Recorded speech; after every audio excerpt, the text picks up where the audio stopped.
menurut naskah-naskah Laut Mati. Jadi yang menjadi fokus pembahasan kita sekarang ini ketika berbicara tentang korban putra Abraham. Sebenarnya istilah Akidat Yitzhak itu baru muncul setelah zaman Yahudi Rabbinik, yaitu permulaan abad kedua Masehi.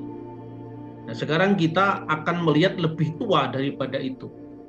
Jadi fokus yang kita bahas pertama kali tentu adalah siapa putra Abraham yang dikorbankan. Dan itu jawabannya pasti sama.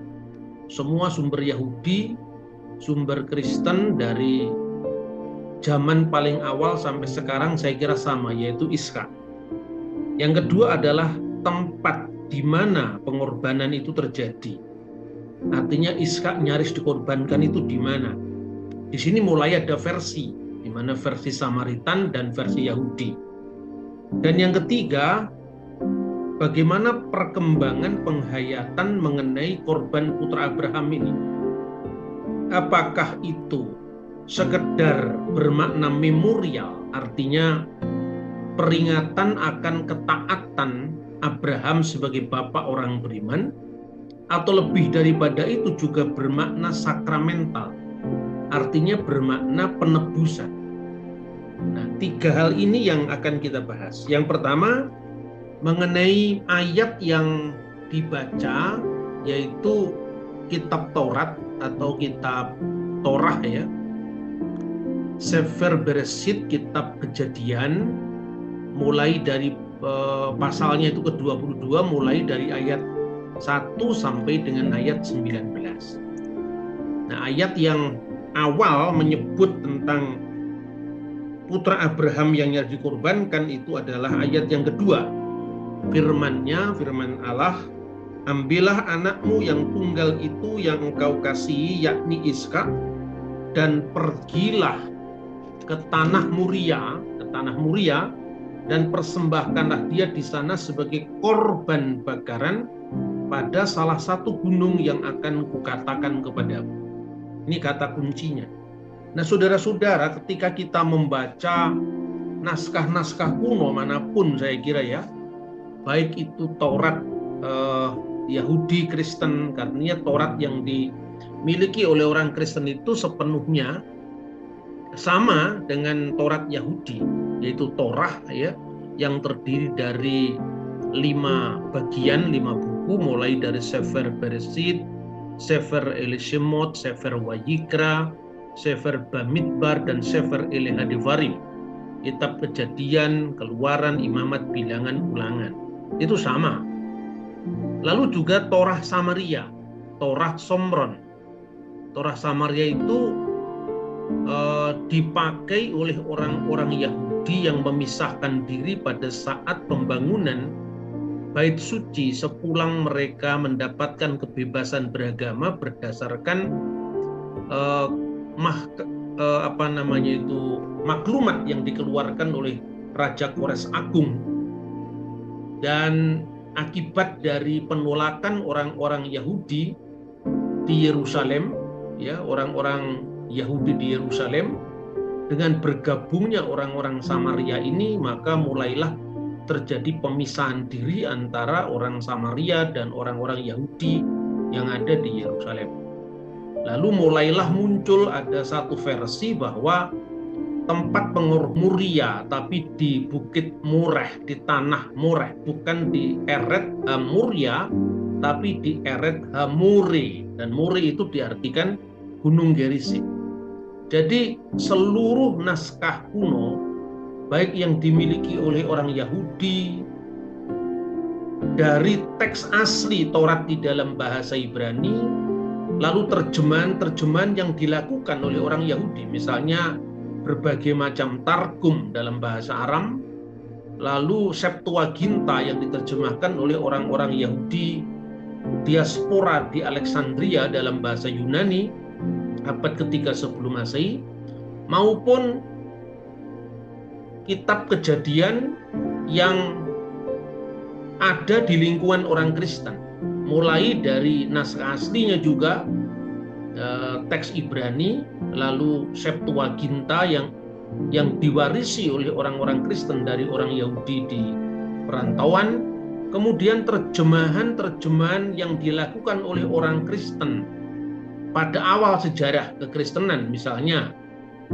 Vetus Latina tahun 120-an Masehi dalam bahasa Latin, lalu Vulgata, Biblia Sacra Vulgata abad keempat dalam bahasa Latin, lalu Old Syriac, ya, bahasa Syria kuno atau bahasa Suryani kuno, lalu Pesito atau Pesita, baik itu Pesita Syria Barat maupun Syria Timur, yang di Syria Barat diwarisi oleh gereja Ortodoks Syria, sementara yang di wilayah timur diwarisi oleh gereja Assyria Katolik, ya, yang ada berpusat di timur semuanya.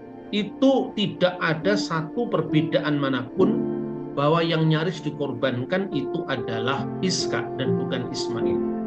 Jadi misalnya kalau di dalam teks di dalam bahasa Ibrani itu disebutkan Wayumer, dan berfirmanlah Tuhan, Chachna et binika et yihitika aser ahabta et yitzak wilechlecha el aret hamurya.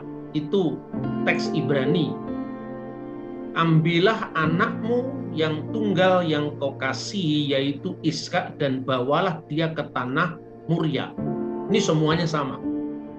Kecuali nanti dalam naskah Taurat Samaritan itu berbunyi Welech-lecha el aret hamuri, yaitu tanah Muria, tanah Mureh, yang ditafsirkan kemudian adalah Gerizim.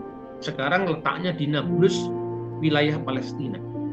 Selebihnya tentang Iska yang dikorbankan tidak ada kontroversi di dalam naskah Yahudi, naskah Kristen manapun juga tidak pernah ada kontroversi. Bahkan hari ini kita akan berbicara tentang naskah The Dead Sea Scroll yang berasal dari kira-kira abad pertama sebelum Masehi, kira-kira tahun 100 sebelum Masehi. Itu semuanya sama. Jadi kalau kita membaca teks Samaritan dan teks Taurat Ibrani Kristen tadi yang sudah saya baca dari Kitab Kejadian 22 ayat 2, kemudian kita baca dari Targum, kemudian kita baca dari edisi Kristen misalnya Vulgata, bunyinya sama. Ait etolefilium tum uni genitum quem diligis Isak, ya, ini kitabnya saya bawa ini. Mana tadi? Ya, artinya ambillah anakmu yang tunggal yang kasih, yaitu Iska. Sementara di Septuaginta juga sama. Keipen gabeton ion souton agapeton on igapesas ton Isa, yaitu anak yang tunggal yang kau kasih, yaitu Iska. Jadi tidak ada perbedaan, hanya perbedaannya pada Murya dan Moreh tadi. Kemudian saudara-saudara itu mengenai siapa yang nyaris dikorbankan. Kemudian yang kedua itu adalah tempat, ya. Ada satu teks yang kita pelajari sekarang ini namanya adalah Kitab Yubelium. Kitab Yubelium itu ada dilestarikan di gereja Ortodoks Ethiopia. Ya, di sana tertulis dalam bahasa GS, bahasa Ethiopia, dan beberapa naskah terjemahan lain. Tetapi setelah ditemukannya naskah Laut Mati, ternyata kitab Yubel itu semacam tafsiran kitab Kejadian gitu, ya. Itu ternyata ditemukan di gua keempat. Gua keempat, nomor naskahnya itu adalah 225. Jadi kalau saudara-saudara bisa memiliki buku ini, ya. Jadi diterbitkan oleh E.J. Brill, Leiden, New York, tahun 1997. Judulnya The Dead Sea Scroll Study Edition. Ini dieditori oleh Florentino Gracia Martinez dan Eibert Tixelar, ya. Volume pertama itu memuat penemuan dari gua pertama 1Q1 sampai 4Q273. Nah, termasuk 4Q 225 itu termaktub di buku ini, ya. Tuhan berfirman pada Abraham, lihatlah bintang-bintang di langit, jikalau engkau bisa menghitungnya, dan pasir-pasir di laut, jikalau engkau bisa menghitungnya, dan semuanya itu seperti itu pula nanti keturunanmu. Nah, lalu kemudian pada baris berikutnya disebutkan Abraham dibenarkan oleh Allah dan diperhitungkan imannya sebagai kebenaran. Dan setelah dia memiliki seorang anak, atau ketika anaknya telah dilahirkan bagi Abraham, Ishak itu benar-benar dibawa oleh Abraham persis sama dengan kitab Kejadian. Lalu di situ sudah ada kayu, di situ sudah ada api, lalu di manakah domba yang mau dikorbankan? Lalu Abraham mengatakan, Tuhan akan menyediakan bagimu anakku. Nah, ketika Abraham mengatakan seperti itu, digambarkan Malechi Kodes, malaikat-malaikat kekudusan. Itu meratap, mencucurkan air mata. Sementara Malechi Mastema, malaikat-malaikat dari pangeran kebencian, itu menjadi latar belakang kita Wahyu juga ketika iblis disebutkan punya malaikat-malaikat. Di situ kata Malechi dalam bahasa Arab, Malechi Mastema, dari malaikat-malaikat utusan-utusan dari pangeran kebencian tadi. Dia kemudian berkata kepada sesama mereka, dan mereka bergembira dan mengatakan, kita akan saksikan akhir dari semua peristiwa ini. Apakah Abraham taat ataukah Abraham tidak taat? Naskah Qumran yang berbicara tentang pengorbanan Ishak putra Abraham, dan itu berasal dari tahun 150 sebelum Masehi.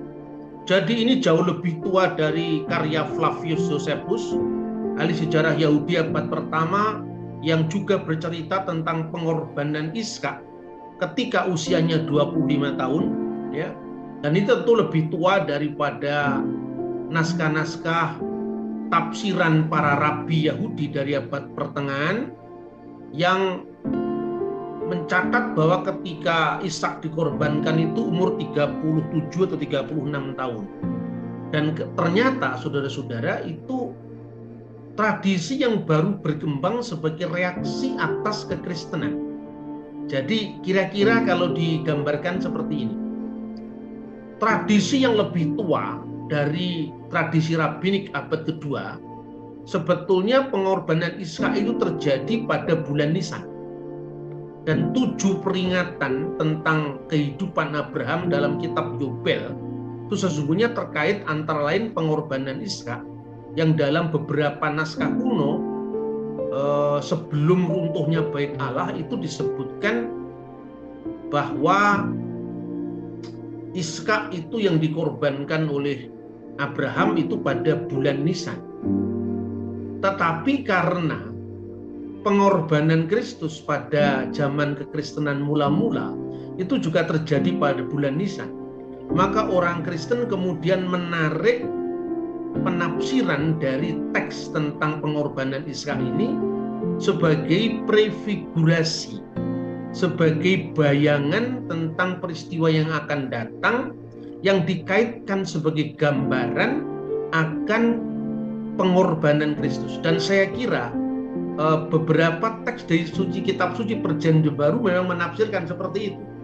Jadi artinya ujian pada Abraham yang berkaitan dengan pengorbanan Ishak itu dimaknai secara simbolis tentang peristiwa pengorbanan yang akan datang, yaitu Kristus. Rupanya karena itu sebagai satu reaksi terhadap tafsiran orang Kristen mula-mula seperti tampak pada beberapa teks dari surat Roma, kemudian surat Yakobus misalnya. Maka kemudian orang Yahudi setelah melakukan muktamar di kota Yabne atau Yamnia, mulailah mengembangkan tafsir bahwa, dan saat itu mulai muncul istilah Aqidat Yitzhak, pengorbanan Ishak itu dikaitkan dengan tahun baru Rosh Hashanah. Jadi sebetulnya ritus tahun baru di mana yang dibaca itu adalah kisah tentang pengorbanan Ishak putra Ibrahim dalam kitab Taurat, yaitu Sefer Bereshit pasal 22 ayat 1 sampai 19, itu baru ditradisikan para rabi Yahudi, ya, rabbinik Judaism itu sebagai reaksi terhadap kekristenan. Itulah sebabnya di dalam kajian kita sebelumnya, yaitu pada ngaji Alkitab kita pada episode ke-13, saya sudah menyampaikan kenapa akhirnya para rabi menentukan atau mulai mentradisikan umur Ishak ketika dikorbankan itu 37 tahun. Itu karena apa? Pertama, runtuhnya bait Allah. Maka upacara korban yang berkaitan dengan penebusan dosa tidak ada lagi. Yom Kippur tidak pernah diselenggarakan lagi. Akibatnya apa? Akibatnya mereka menggantikan Yom Kippur itu dengan sosok Ishak yang korbannya dibacakan pada saat perayaan Rosh Hashanah atau perayaan tahun baru Yahudi. Maka tahun baru Yahudi itu bacaannya sampai sekarang adalah Kejadian pasal 22 ayat 1 sampai dengan ayat 19. Nah, apa yang saya sampaikan ini sudah banyak diteliti oleh banyak pemerhati perkembangan Yudaisme sebelum dan setelah runtuhnya bait Allah kedua. Dan Anda bisa, saya kira kebanyakan buku-buku yang diterbitkan oleh E. Jibril misalnya, itu banyak membahas tentang itu. Baik itu sesungguhnya adalah kajian-kajian dari orang Kristen maupun orang-orang Yahudi. Nah, secara khusus saya ingin mengkaitkannya itu dengan penemuan Laut Mati. Karena apa? Ini memiliki gaung tradisi yang lebih tua daripada misalnya catatan-catatan Yahudi rabbinik tadi. Maka sebetulnya masih satu yang bisa saya tambahkan, ya. Yang pertama adalah tadi soal siapa yang dikorban itu jelas, itu Ishak. Tidak ada nama lain, misalnya nama Ismail yang itu muncul baru pada masa Islam, ya. Padahal sebetulnya dalam Al-Quran sendiri juga tidak pernah disebutkan Ishak atau Ismail, cuma dikatakan anak yang penyantun, anak yang sabar, ya. Fabasyarnahu bigulamin halim. Hanya itu yang disebutkan. Dan di dalam tafsir Al-Quran itu ada yang memandang Ishak, ada yang memandang Ismail.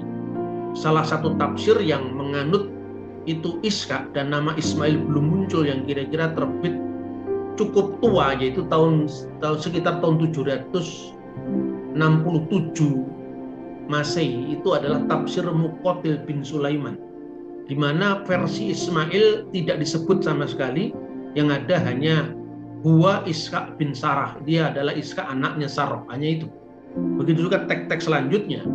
Tafsir Tobari dari abad ke-10 itu 50-50. Sebagian memuat riwayat-riwayat hadis yang mendukung Ismail, sebagian memuat riwayat-riwayat hadis yang mendukung Ishak. Yang menarik, saudara-saudara, yang disebut Tanah Muria itu di dalam teks buku Yobel, tetapi tidak dalam naskah Qumran. Itu bisa dibaca dalam edisi Ethiopia misalnya. Itu dikaitkan dengan bawalah dia ke bukit yang tinggi, yaitu Bukit Sion. Nah, tetapi Bukit Sion itu tidak bertentangan dengan Bukit Muria. Karena apa? Di Yerusalem, Muria itu bagian dari Sion. Jadi bait Allah yang pertama itu didirikan di lokasi yang namanya Bukit Sion, dan Bukit Sion itu memiliki beberapa wilayah, dan salah satunya ya perluasannya itu yang dinamakan Tanah Muria, dan Tanah Muria itu bagian dari Sion sebetulnya. Jadi ketika buku Yobel ini memuat yaitu Bukit Sion, itu tidak bertentangan karena dia menulis, karena teks Yobel itu sebenarnya ditulis sekitar tahun 160 sebelum Masehi. Dan tahun 160 sebelum Masehi itu bait Allah yang pulang dari pembuangan Babel itu mulai dibangun. Nah, karena itu mulai dibangun, ingatan masyarakat saat itu tentang Sion itu lebih kuat. Karena apa? Itu adalah kota Daud. Nah, bait Allah yang pertama itu dibangun, wilayahnya agak ke timur, kemudian diperluas, ya, yang dikenal dengan Tanah Muria. Dan kemudian pada masa Herodes Agung, bait Allah di Tanah Muria itu kemudian diperluas lagi, dan itulah yang dilihat sebagai bait Allah kedua pada zaman Yesus. Jadi itu soal tempat. Jadi soal tempat, saya ulang lagi, pertama, kalau menurut kitab Taurat Ibrani Kristen, Septuaginta Yahudi Kristen dalam bahasa Yunani, Targum Yahudi berbagai macam edisinya, terutama Targum yang lebih tua, ya, misalnya Onkelos. Tapi kalau Targum Pseudo Yonatan itu tidak bisa terlalu dijadikan rujukan historis karena asalnya dari abad ke-8 setelah Masehi. Kemudian naskah-naskah Laut Mati itu semua merujuk kepada Ishak dan kaitannya dengan Tanah Muria. Nah, khusus tentang penyebutan Sion itu berkaitan dengan wilayah yang lebih luas. Kira-kira kalau menyebut, ya, kota Malang itu termasuk Batu zaman dulu, kalau sekarang sudah terpisah. Seperti itu. Kalau menyebut Jakarta, ya termasuk Tangerang, tapi sekarang sudah menjadi wilayah terpisah. Tapi tentu tidak sejauh Jakarta dengan Tangerang, karena antara bait Allah pertama yang didirikan di kota Daud yang disebut Sion dengan Muria, bait Allah yang kedua, itu jaraknya tidak jauh, masih satu kompleks, ya. Nah, itu soal tempat.